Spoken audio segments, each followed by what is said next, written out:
시청자 여러분 안녕하십니까? CJ 뉴스입니다.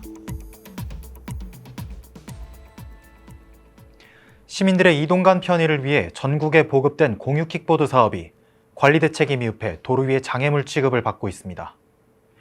공유 킥보드에 대한 시민들의 이용 실태에 대해 함용훈 기자가 취재했습니다. 이곳은 청주대학교 비즈니스대학 앞입니다. 주변을 둘러보면 공유 전동 킥보드들이 여기저기 서 있고 인도에 쓰러진 킥보드는 보행자 통행까지 가로막고 있습니다.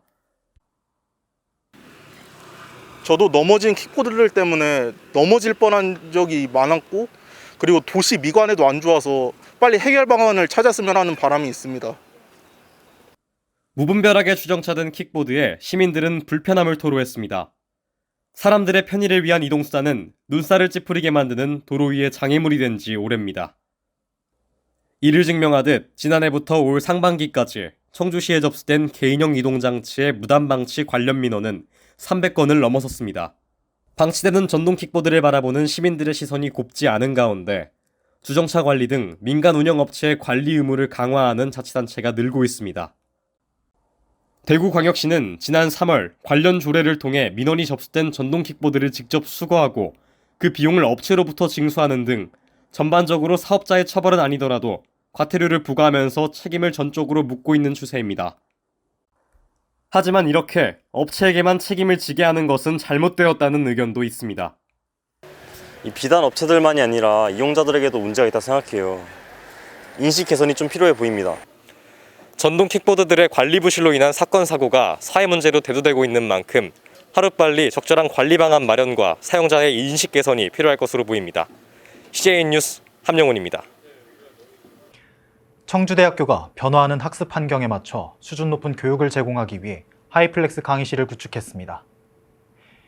외부 환경에 영향을 받지 않고 유연한 학습 환경을 제공할 것으로 전망되는데요. 원근아 기자가 다녀왔습니다. 지난 9월 청주대학교는 대면 강의와 비대면 강의를 동시에 구현할 수 있는 하이플렉스 강의실을 구축했습니다. 보건의료과학대학 2층에 구축된 하이플렉스 강의실은 학생의 교육 효과를 극대화하고 산업 현장의 직무를 익히기 위해 마련됐습니다. 1억 5천여만 원이 투입된 강의실은 전자교탁 시스템과 추적 카메라, 학생용 카메라, 전자칠판 등 여러 장비를 통한 다양한 기능 구현이 가능합니다. 청주대학교는 하이플렉스 강의실을 통해 코로나 바이러스로 인한 팬데믹 상황에서 외부 환경 변화에 영향을 받지 않고 학습자의 상황에 따라 유연한 학습 환경을 제공할 것이라 밝혔습니다. 하이플렉스 강의실 덕분에 대면 강의든 비대면 강의든 질 높은 강의를 들을 수 있어서 너무 좋은 것 같아요. 코로나 팬데믹으로 정상적인 학사 운영에 차질을 겪은 청주대가 하이플렉스 강의실을 통해 교육 효과가 극대화되길 기대합니다. CJN 뉴스 원근아입니다. 충북 오창에 위치한 청주 북부터미널이 자금난으로 인해 운영 위기에 처했습니다. 터미널을 이용하는 시민들과 입점 상인들 모두 지금 상황에 대해 촉각을 곤두세우고 있는데요. 이지은 기자가 취재했습니다. 상가 내부 곳곳에 임대 현수막이 걸린 청주 북부터미널. 단전 예고에 운영 중단 위기에 처했습니다. 충북 오창읍에 위치한 청주 북부터미널은 2020년 9월에 개장해 현재 서울 남부터미널, 수원, 천안 등으로 가는 시외 노선을 운영하고 있습니다. 그런데 현재 터미널 전체 상가를 70% 가까이 소유한 시행사가 수천만 원 상당의 전기요금을 미납해 터미널이 운영 중단 위기에 처했습니다. 이에 한국전력은 터미널 측에 5차례의 단전을 유예했다 밝혔습니다. 하지만 시행사와 연락이 닿지 않는 상태라며 상가 전체의 전기를 끊겠다고 통보한 상태입니다. 뿐만 아니라 관리비를 꾸준히 납부해왔던 입점 상인들은 갑작스런 단전 예고에 불안감에 휩싸였습니다. 터미널 위탁 운영사는 단전이 되면 전산이 마비된다며 버스터미널 운영 중단을 우려하고 있습니다. 평소에 오창 청주 북부터미널을 자주 이용하는데 최근 들어서 에스컬레이터가 안 된다든지 상가가 좀 많이 없어진다든지 그런 불편함을 좀 많이 겪고 있어요. 그래서 혹시라도 여기가 사라지게 되면 다른 대체할 터미널을 찾아야 되는데 어디로 가야 할지 그런 걱정을 좀 많이 하고 있는 것 같습니다. 하루 평균 600여 명이 이용하는 청주 북부터미널. 운영난을 해결하기 위한 마땅한 대안을 내놓지 못한 채 터미널은 한순간에 궁지로 내몰렸습니다. 터미널 근로자와 이용객들을 위해 빠른 정상화가 필요한 시점입니다. CJN 뉴스 이지은입니다. 청주시는 시민들의 대중교통 이용 편의를 위해 지난달 충전식 시내버스 요금 결제 기능을 추가한 청주페이 카드를 출시했습니다. 대중교통을 자주 이용하는 시민들에게 큰 도움을 줄 것으로 보이는데요. 우주연 기자가 보도합니다. 사용자 대중교통 이용 편의와 지역경제 활성화를 위해 충전식 시내버스 요금 결제 기능이 추가된 청주페이 카드가 지난 10월 출시됐습니다. 청주페이 카드는 편의점과 버스카드 충전소 등에서 충전할 수 있으며 인센티브 혜택과 별개로 이용이 가능하다고 밝혔습니다. 교통카드 기능을 사용하고자 하는 시민은 청주페이 앱에서 신청할 수 있으며 발급 비용은 2,000원입니다. 청주시 관계자는 청주페이의 버스교통카드 기능 탑재로 시민들이 대중교통을 이용할 때 더 편리하게 이용할 수 있기를 기대한다며 청주페이 사용 편의성 증진을 위해 다양한 방안을 검토하겠다고 밝혔습니다. 청주시는 지역 카페 이용 활성화를 위해 청주페이의 교통카드 기능을 추가했습니다. 교통카드 기능 추가로 시민들에게 긍정적인 효과를 가져올 것으로 보입니다. CJ 뉴스 우주연입니다.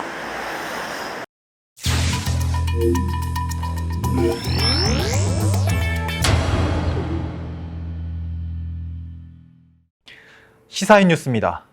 올해 초부터 미국 달러의 환율이 상승하며 물가가 계속해서 올라가고 있습니다. 미국 연방준비제도는 기준금리를 0.75%포인트 인상하는 자이언트 스텝 발표가 유력한 상황인데요. 지속적인 물가 상승으로 서민들이 어려움을 겪고 있습니다. 이번 시사인 뉴스에서 이진우 기자와 함께 환율과 물가 상승에 대해서 자세히 이야기 나눠보도록 하겠습니다. 이진우 기자, 안녕하세요. 네, 안녕하세요. 먼저 이진우 기자, 환율이 계속해서 올라가는 이유가 무엇인가요? 네, 1차적인 원인은 코로나 팬데믹으로 인한 경기 침체와 러시아, 우크라이나의 전쟁으로 인한 원자재 공급 차질로 인한 물가 상승입니다. 네. 미국이 물가 상승을 제어하기 위해서 금리를 인상시켰고 이로 인해 환율이 상승하게 됐습니다. 금리가 오르면 이자율이 높아져서 사람들이 은행에 저축을 하고 시장에 풀리는 돈이 줄어서 물가가 안정될 것이라고 예측한 것입니다. 그렇군요. 그리고 또 다른 이유는 세계적인 경기 침체에 대한 우려입니다. 경기 침체로 사람들이 자신들의 재산 가치를 보호하기 위해서 기축 통화인 달러를 선호하는 현상이 강해진 것이죠. 네. 이로 인해 달러의 수요가 급증하고 달러의 가치도 급상승하게 된 것입니다. 그렇다면 이진우 기자, 네. 환율 상승이 물가 상승과 직접적으로 어떤 관련이 있는지 설명해 주실 수 있나요? 네, 먼저 우리나라는 수입과 수출 의존율이 높은 국가죠. 석유, 석탄, 가스 등과 같은 천연 자원들을 비롯해 광물 자원도 없을 뿐더러 과일과 채소들의 종자, 가축을 키우는 사료도 대부분 수입을 하고 있습니다. 네. 네, 따라서 이 모든 자원을 해외에서 달러로 사들여야 되는데 환율이 오르면서 물가에 큰 영향을 미치게 된 것이죠. 환율의 상승으로 1,000원이었던 물건 값을 1,400원에 구매해야 되는 상황이 벌어진 것이죠. 환율의 상승으로 원자재의 가격도 오르며 소비자들에게 제공하는 물품의 가격 또한 오르게 되겠죠. 네. 이로 인해 환율과 물가 간의 인플레이션이 발생하게 되는 것입니다.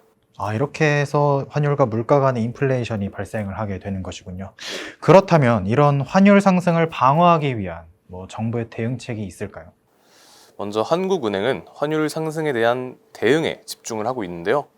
일례로 한미 통화 스와프를 체결했는데 통화 스와프란 우리나라와 미국 간의 통화를 교환 비율에 따라 정해진 만큼 돈을 교환하고 일정 기간이 지난 후에 최초 계약 때 정했던 환율로 원금을 재교환하는 거래입니다. 네.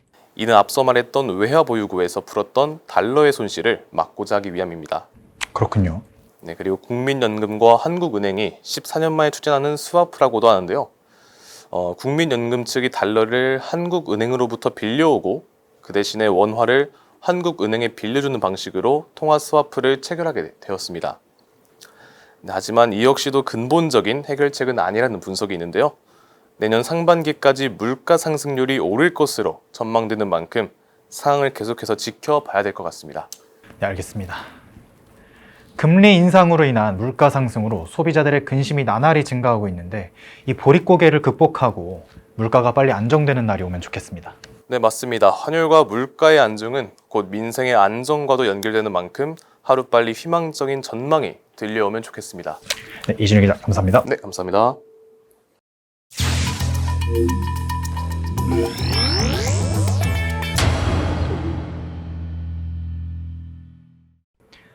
올해도 벌써 가을이 다가왔습니다. 새싹이 돋아나듯 파릇한 1학년을 지나 노을이 머무는 4학년의 가을을 맞이하게 됐습니다. 가을은 농부들의 계절이라고 하죠. 한 해의 농사를 마무리하는 계절이자 수확의 계절이라고 합니다.